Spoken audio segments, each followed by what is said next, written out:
let's get through it first. So 4 of Pentacles, the comfort zone, right? Now, this isn't always a bad thing. I've had people ask me that, saying, is the 4 of Pentacles always a bad thing? No card is always a bad thing. It works on a spectrum, right? So we have the highest vibration of a card and we have the lowest vibration of the card. The highest vibration of the 4 of Pentacles is that you know what is of value to you. And if you follow me on Instagram and you've been following the Taurus manifestation challenge that we've been doing, I talked about this. This is that life raft. You know, when we're on that piddly little raft, we want something new. We want to go, we want that job, the relationship, whatever, or expansion or growth, the Empress. We want that.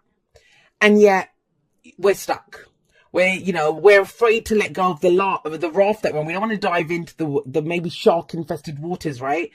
And so this is not always a bad thing. We know what's of value to us.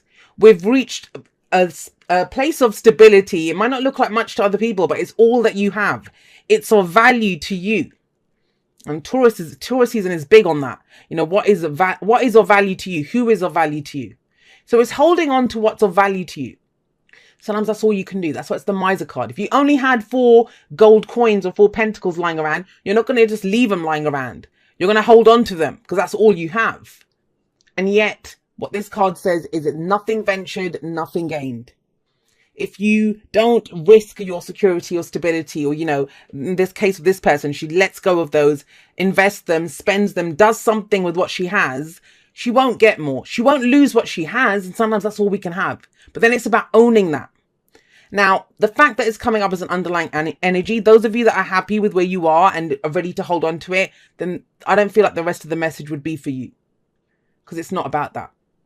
This is only the underlying energy. So it might be that, you know, coming into this week, that's where you are. I need to hold on to what I have. The world is coming up with this. Now, the world, it is actually a victory card. No, it doesn't feel like it. She's sat on top of the world there. Look at the butterflies. It's almost like that's her victory wreath. There's always a victory wreath in the world card. Hers are made up of butterflies because she's gone for this transformation. And the world signifies the end of a major life cycle. Major life cycle. You have 7 cards in front of you here. 3 of them are major arcana cards. So that's, you know, our life path. There's a big change coming in there. And yet with the world card, what it basically says, you know, we might not see anything different around us, especially with that card coming up. The job's the same. The relationships are the same, you know, wherever you are. But the world card is saying, look, you have gained everything that you need to out of that situation. It's Saturnian lessons. You've reached the end of that cycle. You've taken anything now. If you kind of stay in those situations, and when we stay in situations, that doesn't mean physically leaving. Everything is always about us internally first. Then the changes play out around us. The Hermit says that here. And so the world card is saying to you, look, you've learned the way things are. You've kind of gained everything that you can out of it. It's changed you. It's transformed you. You've reached the top of that mountain. Enjoy the view for a moment because you're going elsewhere. Now, a lot of you have been left like this thinking, oh my God, you know, all right, fine. Got to this place now. Can we just stop here for a moment? I don't want to go forward. What do I do? But it's big. The reason there's this coming up, where you're trying to play it safe, I think for some of you, for others of you, you're kind of weighing up the cost of what it's going to cost you to do this. How long it's going to take you. That's another thing I'm getting from this is timing. Is the 10 of Pentacles coming up here? You know, it's your legacy. This is why it feels so big. What did I come here to do? Some of you might be asking yourself that. Did I come here just to be in these kinds of relationships, to do this kind of a job? Is this what I truly came here to do? Now, even if you're committed to a person, a path, a situation, whatever, when you get this kind of an energy, there's something in that dynamic that is asking to be changed. It's asking to be changed. I think it's how much you get out of it. And whenever we talk about whatever we get out of a situation, it's always about how much we put into it as well, right? Well, we'll get into that. So 10 of Pentacles is the legacy card. I always see this as the oak tree, that mighty oak tree that has been stood there for hundreds of years. And nothing's going to take it down. It's sturdy and it's strong. This card comes up usually in this kind of a position when I get clients coming to me and they're saying, how do I find a long-term committed partnership? How do I pick my path? How do I do that career or build that business that I want to do? Time, my lovelies. Time is what it takes. Especially with Saturn coming up there, you know, the card for Saturn. Saturn is old father time. And that's what the 10 of Pentacles is. And I remind you that That oak tree never comes in fully formed. It's not going to come, an oak tree just shows up at your door. It doesn't work that way. This is the work of a lifetime. This is why it's called your legacy.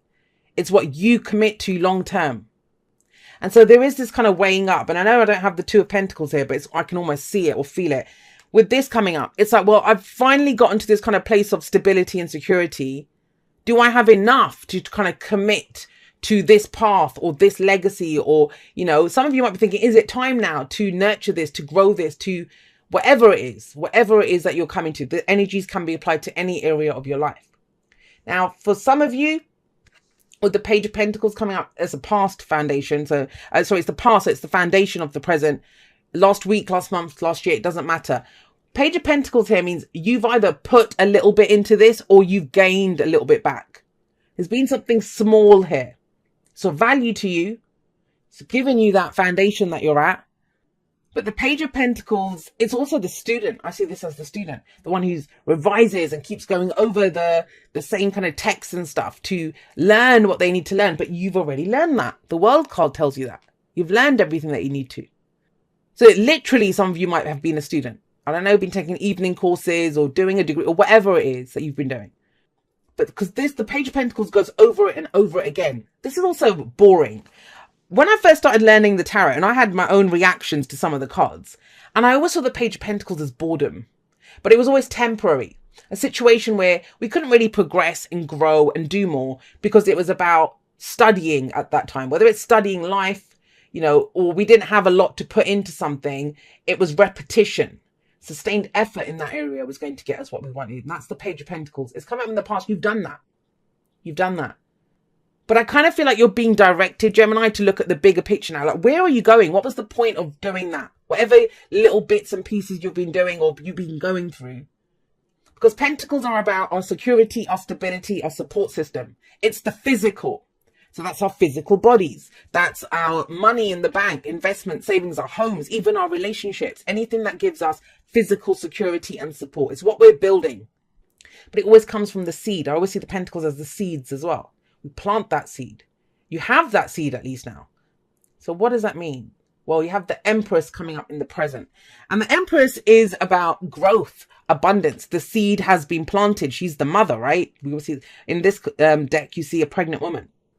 What does the Empress understand? She understands that, she can give birth to anything that she wants to, for starters. She understands there's a season for everything. That's why we always see crops behind her, because, there's a season for that. There's a time to plant the seeds, a time to cultivate them, to harvest them. There's a season for everything. She understands this. And so she brings that. That's her message to you. If it's worth doing, it's going to take time to do this. 10 of Pentacles. But it's long-term commitment. Long-term commitment. Now, think about that in terms of where you are. There's a situation coming up.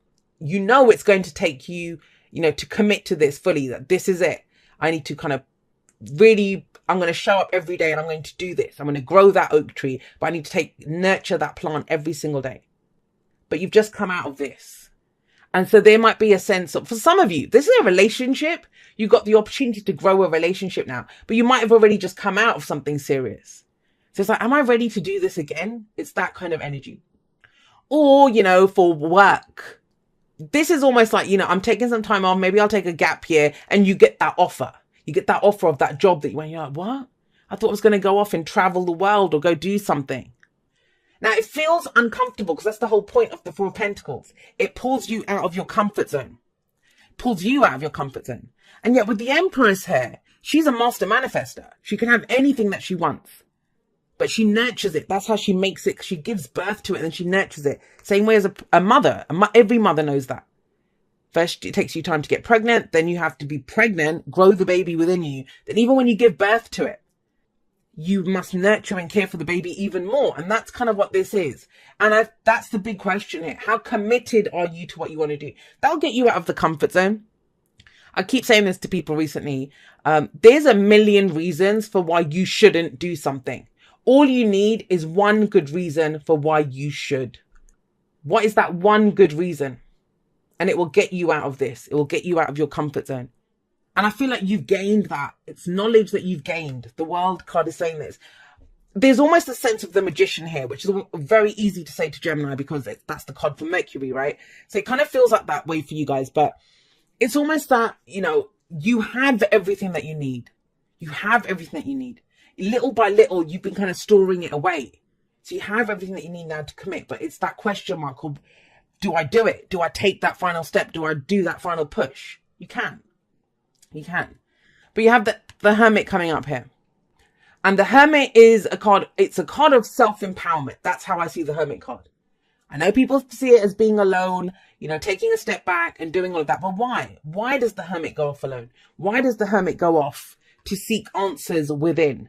Because the Hermit is looking for where can the Hermit affect change in a situation?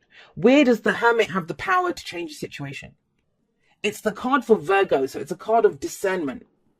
It's a card of discernment. And what does that mean? It means what gives me hope? How do I feel within? What's going on inside of me? Before I start building this, before I commit to this. Because if this is a should, then yeah, the pause is great. If you're kind of saying, well, I should do this, I studied for this, and, you know, all of that, that's not the right way to go about it. Because you're kind of forcing yourself to do something. You're going to commit to it more when you get that one good reason, and that good reason comes from within you. The lantern that the Hermit has, it usually has a star within it. I don't know if you can see a star within this one, but usually there's a star within that, and that's your hope. What gives you hope? What lights the way for you? Now, I want to be clear on this. I feel like this is a great opportunity. She says that. The Empress coming up there says that.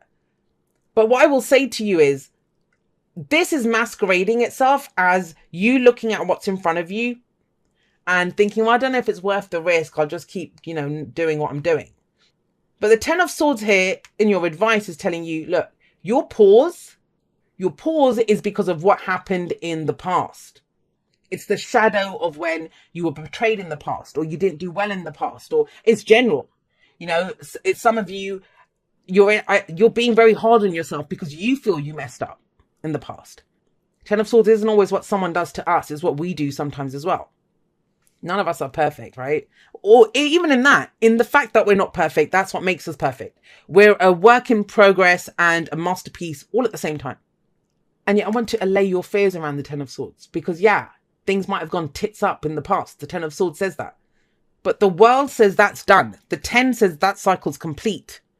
So if we're allowing this to affect us now, it's the shadow of it. It's the nightmare of it. Thoughts. That's what the swords represent. Our thoughts, our beliefs, our ideas. And yet they're coming from when we had a loss in the past. And that's how the mind works. It always goes back to, remember the last time we did this, that happened. But you're giving birth to something new. You're different now. The Hermit says that. I want you to think about the Hermit. The Hermit's number 9 in the Major Arcana. The Major Arcana can be said to be split into 3 parts. And this is kind of the end of the first third of the Major Arcana. And it's usually, here she looks like kind of a little elfin thing who's wandered off by herself. But it's usually an elderly man in the traditional Rider-Waite. And he's off contemplating what he's learned from his life. What did he learn from that? Not looking at what's around him. Because we have a tendency when Pentacles come up to look at what is in front of us. To respond and react to the external. And yet if we only did that, we would never give birth to anything. That's the Empress. She looks at what's within her and she brings that out into the world. The Hermit is very internal energy as well. So if you're not right with this on the inside, and a lot of that is because of what happened in the past, then that's the issue here. It's not what you can get. Because when Pentacles come up like that, sometimes we have this thing of, well, where's the guarantee? What am I going to get out of it? You bring the guarantee. You bring that. Let's get you some clarifiers. So let's see why that Hermit's coming up as a future energy. Why do we have the Hermit in the future? I think it's with that 10 of Pentacles. It's because, do I commit to this? Can I do this? Yeah. 8 of Wands. So the 8 of Wands, it's the opportunities are going to come in, guys. But it's when you're sure about it from within. It happens that way round.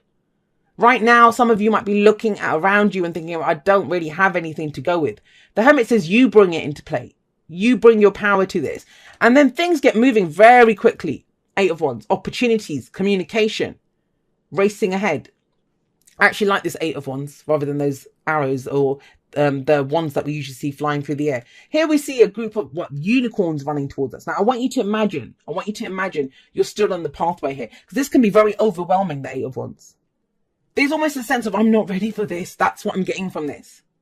It's now or never. That's what that kind of energy comes up. I don't believe in never. It's just, if that opportunity is there now, do you have a good reason for why you don't want to do it? And some of you do. Some of you do. Well, then it's owning that. That helps us too. But she's about abundance and growth. So it's expansion that's coming in here. So with the 8 of Wands coming in, that's communication, yes. But if you were stood in the pathway here and you have these unicorns racing towards you, that can be frightening, right? If you just stand still and do nothing, you're going to get trampled. They're going to run straight over you. So what would you do? Run with them. The unicorns is fantasy. So, you know, are you going to run with them? Maybe jump on one of them, but you're going to let this energy sweep you along, take you to where it's going. But this is open and direct communication, using the energy that's there, but it comes from within. For some of you, you might have to be the person who puts that out there, because this can be about the information that we need, but the Hermit's coming up. So figure out what information you need to make you feel secure to commit to this. If that's what it is, then ask the questions. For others of you, it's expressing that from within, saying, no, I have this desire to go do this. I have this desire to express this. Wands. Beautiful. I love this, because what I say, number 9, right? You get right within first. What are your reasons? Where do you have the power to affect change? The Hermit. Number 9. Well, there you go. There's number 10. The Wheel of Fortune. The opportunities come in. When we get right within ourselves, decide, yes, I'm in, I'm committed, I'm going to give it my best shot. You send that out. You send that information out. Now, you know, this is where the wheel turns. It says that you might not have done well in the past. This might have happened before. Doesn't mean it will happen again. That wheel is always turning. It's a new season, a new day. You may not have been ready for it in the past. Nothing to say that you're not ready for it now. But we do this thing of, you know, I'll believe it when I see it. No, this is, I believe it. Not even I believe it. I believe me. I believe I'm going to give this a shot. I believe I can do this. I can commit to this. I can grow this. I can expand this. I can have this. A little bit of a crisis of faith coming up here, but in oneself, I kind of get that. But the opportunity, trust that, guys. This is looking back. This is looking forward. Both of these cards talk about opportunities. But if we're not looking for those opportunities, and think about it, she comes up first. So it's almost like you create that opportunity. You create it. And it's only an opportunity if you want it. I mean, I'll give you an example. So, you know, there's always people that they want to be my friend, or, you know, you get asked out. Now, that's an opportunity for me to have new friends or to have a new lover or something. But it doesn't feel like an opportunity if you don't want it, if you're not ready to commit to something. But if you are ready to commit to it. So if I did want to date someone, then every person that I meet is going to be like a potential. Do you see what I mean? It's when we are open and ready for the opportunities, then we start to see them. If we're only focused on what we have right now, then we're not going to see the new opportunities. We're just reacting to what is, not the potential for what could be. And the Wheel of Fortune says the time is now. The time is now. Right, that one. All right, see, this is around the 10 of Swords. So we have forgiveness coming up. Nothing can be gained by holding on to past disappointments. Whoever this message is for, let's be clear. Let's just own it. That is the reason there's a pause here, or there's doubt here, or discomfort and thing, because things went to shit in the past with that 10 of Swords. But the writing is on the wall, my lovelies, with the 10 of Swords. You know that how you did that situation. You know what happened to you in that situation. Nothing can be gained. Nothing ventured, nothing gained. That's the 4 of Pentacles. And that's what's holding you back. And it's fair enough. You know, no one can tell you how to forgive, how long it takes you to forgive. That is a process. And maybe that's what that Hermit kind of inside is for. Think about this. If I'm going to hold on to how I was treated in my last job, or my ex, what my ex did to me. Imagine I did that, held on to that. Now, that's the story that I'm telling myself. I always get treated like shit in jobs, or, you know, people are always going to hurt me or betray me, or I just meet losers or fake people. Yeah, that's the story I'm telling. So that's all I'm going to see around me, because that's the filter that I'm using to view the world. Now, I'm not saying, like I said, that you don't have good reason to feel that way. But when we don't forgive, we're not hurting anyone else. We're hurting ourselves. And it is a process. And forgiveness is not about condoning what was done. It's about freeing yourself, not living that same incident again and again and again. And I kind of feel like this might have been something that happened way in the past for some of you.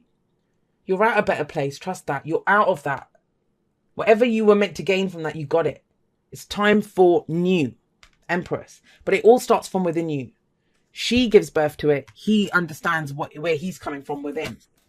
You bring the proof. You bring the trust. Okay, so look. Yeah, I get this. And I kind of feel like that's what that Wheel of Fortune is saying as well.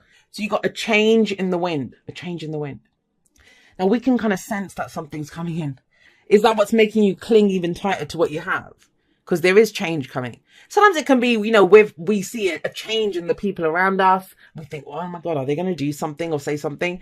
Or, you know, at work, there's rumors of a takeover or that they're letting people go, whatever. So a change in the wind is when we kind of sense or know that there's a change coming in. But what's to say it's not going to be a positive change for you? And, you know, even if there's a storm that's about to roll in, when that storm passes, that's the beauty of chaos. I love chaos sometimes because I think when everything gets chaotic and then the storm blows in and then it blows out again, when the dust settles, when the storm passes, everything's changed. We have new opportunities coming up. There's a new way of doing things. Kind of a little bit of a tower energy. Not saying that you'll have a tower moment. I don't feel that. I feel like maybe there has been one. And now it's about looking for the opportunities that come out of it when you're coming out the other end.